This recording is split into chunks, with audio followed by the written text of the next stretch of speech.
on the north side. Okay. What I would do differently, I think it would just be budget-wise. Budget-wise. Budget differently. Now, we talked about finances last week, and we talked about, now, was that a issue with the venue, or is it a little hard to find venues that will work with playwrights, and especially African-American female playwrights? That's a very good question. Actually, because again, I'm everything I do, I try to first seek God in everything, and I went to the Lord about it. So for myself, it wasn't necessarily a hard place to do a venue, but you want to be wise about your venue choices. You don't want it to be too big, and you don't want it to be too small, depending upon your normal crowd. And that's something that I learned from Shelley Garrett himself, which is the legendary urban legend godfather of stage plays from the beauty shop. The beauty shop, absolutely. Okay. So that's something I learned from him, just picking the right venue in the right area. So it wasn't so much hard as to choose. But I think the finances is, you have not just the venue to think about, you have your cast, you have all of the things and the facets of the play that you must think about prior to going into putting on production. Now, you have a gentleman sitting right next to you here in the studio here at Live 365 iHeart Radio. We are live. Who is this gentleman that's sitting next to you? This is my wonderful husband. I am so in love with him. Oh, I'm glad that we have the husband in the 13 house. 13 years. 13 years. All okay. Right. Well, I want to ask you from a point of view. Come on up. Step up to the microphone. Right. Don't be scared. Not at all. Now, as a playwright, as a husband to a playwright, how has it affected your household? As we want to know, because a lot of people are getting into the game of being a playwright, but at the same time, finances affect the family as well, because it takes a lot of money from what I was hearing from Victor Gully and Shelley Garrett.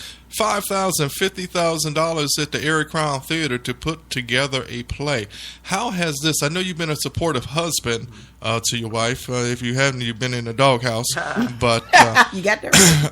How has this affected you financially and your family? I don't know if you have children or other siblings or other issues. We're not going to get into that, but how has it affected your family? Great question. As she is a playwright, and you learn how to be supportive, and so there were times actually during our journey that I actually had lost my job, so that played a part too. But what really you draw on your faith, you draw on your commitment. My commitment, of course, is definitely to minister to my family, and my wife is my family, and our children as well. So while she was, of course, writing and seeking the venues and all these things, of course, you're at home, and I actually love to cook, so prepare the meals and stuff of that nature. So just to support in every way. Yes, the finances become a part of it, but you don't allow that to be the overriding factor, because at the end of the day, this is God-inspired, God-bred, God-breathed on this play, and so we follow suit. So I understand. I understand the speaking of the faith of having God in your life and everything, but we're going to talk on realistically. Okay. Yes. Realistically, because we can talk and say God is there for us and financially, but when it boils down to family, yes, how has it really affected you? Because that's what a lot of playwrights out here, because as an African American, because you don't hear too many female playwrights out here. You hear mainly about men. And is this a industry that is being overtaken by men? And how many women are actually still in the playwright game? Absolutely. Okay, and is it affecting the family? A good thing you brought your husband here, so we can actually find out from him. Yes. I'm not trying to come between you and your home, but let other listeners who are around the country understand what it really takes to become a playwright, and how much it's coming out the home, and how it's affecting the home at the present time. Affecting the home, there are challenges, and so. With those challenges, it comes, yes, you have to draw on your faith, because if we don't draw on our faith, then there will be, some rifts. It really came down to, okay, what's important. with my wife being a reverend myself as a minister as well, it came down to her calling and what God has called her to do. And so what remained on me is still, Lord, okay, you said this is what my wife's supposed to do. I know it's challenging. You know it's challenging. So, work it out. And so, you bear the burden. You are encouraging. I love the way my wife, she's very, I would say, she voices her concerns and her opinions. And so that came out as her husband in an industry where, is dominated with men. She speaks her own mind. And so with that support of her family, that came true, because we actually come together each morning in devotion and all those things, but just to come together as a family, we set out our plan of attack, if you will, and keeping the kids in line and inspiring them. Yes, we have 4 children in all. Raymond is the oldest. In college, he's 20 years old. We have a 13-year-old and 11-year-old, and our baby girl is 6. So you got this whole wide range of ages and the feelings and emotions, and so you gotta speak to all those ranges and help them to understand what's really going on. Why is Raymond have to go through this? Why does mommy have to go to the venue again and rehearse and all those things? Hey, where's dad at? Because there are times, of course, I had to be out the house too, and you have to really get down to it and say, okay, this is a family affair. We're going to make this thing work as a family, and that's really where I'll say that our strength came from. It had to be the family, and so as she did her thing and continued to do her thing, again, we go back to the fact that yes, there are times that are tough, and you motor through that. I think that's the one thing people get stuck and they stop instead of seeking counsel, seeking inspiration, seeking. There are times we got the music playing in the house, we praying, we playing around and being lively in all those aspects. So there's a balance as well. So okay, okay. And can I speak directly to that? As far as the financial portion, what you really want to know is the struggles that does occur in doing plays. It is a great struggle financially. That's why I talked about the finances. Just reorganizing, because again, when you're doing it on a larger level, yes, faith has to play a big part for us. That is no way, hands down, because it's the only way that we as believers and myself can make it through. But on the flip side of ones who may not believe or who may not have their faith as strong, you have to really think about, is this really what you are called to do? It has to be a passion. It has to go beyond the popularity of being a playwright. I know for ourselves, realistically, it was during the time of Christmas. And we had already had the dates and everything. We didn't make the number financially that we hoped for. So you didn't make the number. So what happened? What happens is, and then we had to come home to our children. During Christmas, they didn't have gifts. Let's just go there. Let's go. Now we're getting down to the nutshell. So to explain the fact that, okay, Mama been gone for this many days in rehearsals, did this beautiful play. Everybody's talking about the ones who came. A lot of people. It's wonderful, but we didn't ends didn't meet. Okay. Food needs to be on the table. So it can get a little discouraged, but that's when you pull off, first of all, your faith, but then you begin to bring people around you to begin to build you up, because it does take a lot of money to do a play. What I will say, as I was in the play, and I knew I didn't have the money. Again, my husband mentioned that he had lost his job. I'm working part-time. Play is what I do. Preaching, dancing, the gospel, that's what I am, what I do. Let me ask you a question. Your first play, how much did it cost?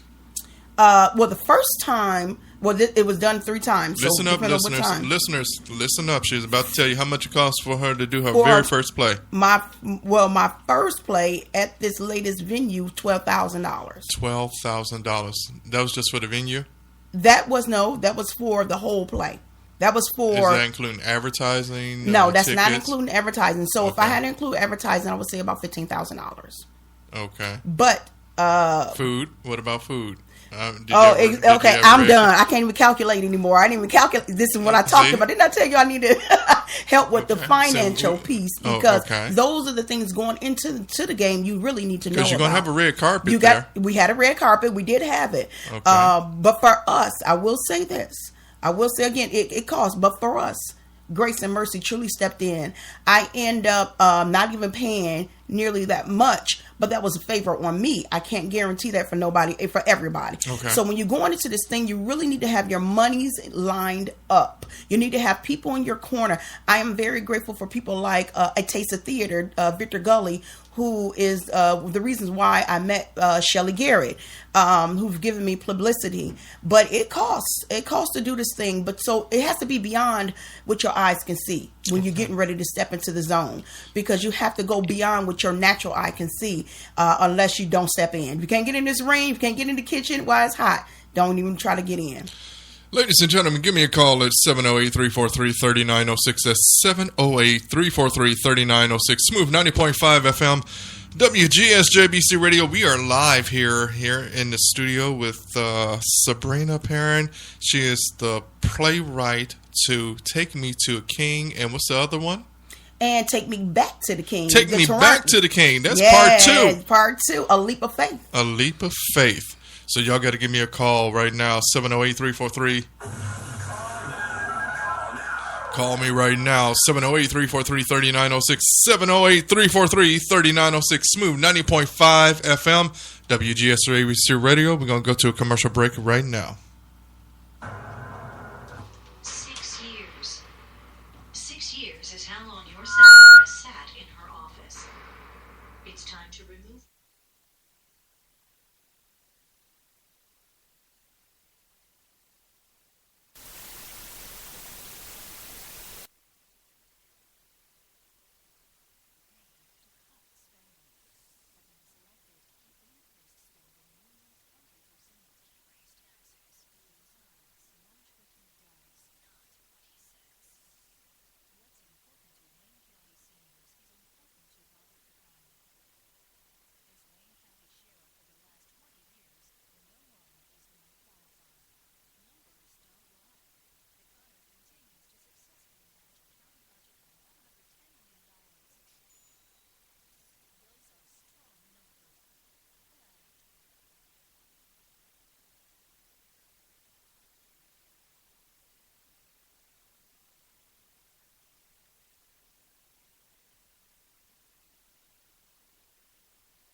We are live. We are live back in the studio. Smooth 90.5 FM, WGSJBC Radio. We have Minister Reverend Sabrina Perrin. All the way, you came all the way from Indiana, right? No, from Evanston, Illinois. Evanston? Oh, okay. Not that bad. Don't make me feel that bad. And we have her husband. What is your name again? Reverend William Perrin. Reverend William Perrin.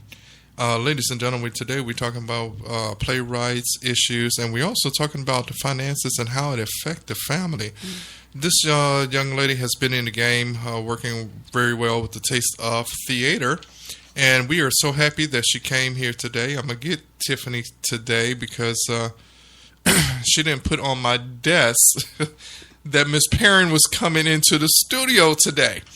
And good thing I was still here because they're out at Navy Pier trying to get ready for this gospel concert. I believe I told you about the Jazzing and Praising in the Park, which will be in September.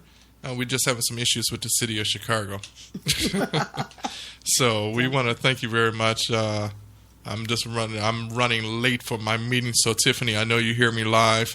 So just carry on with the meeting. So, ladies and gentlemen, we're here live at Smooth 90.5 FM, your station that plays the hits, gospel, smooth jazz, blues, comedy, and progressive talk radio on Live 365 and iHeartRadio and SiriusXM Radio. Miss Perrin, we've talked about some good things and talked about your playing. We talked about how to get into the industry. We even talked about would you do it all over again? Yeah, I surely would. You would. Again and again. Again and again. Yes. Is there anything different you would change about your production or? Well, I think you should always be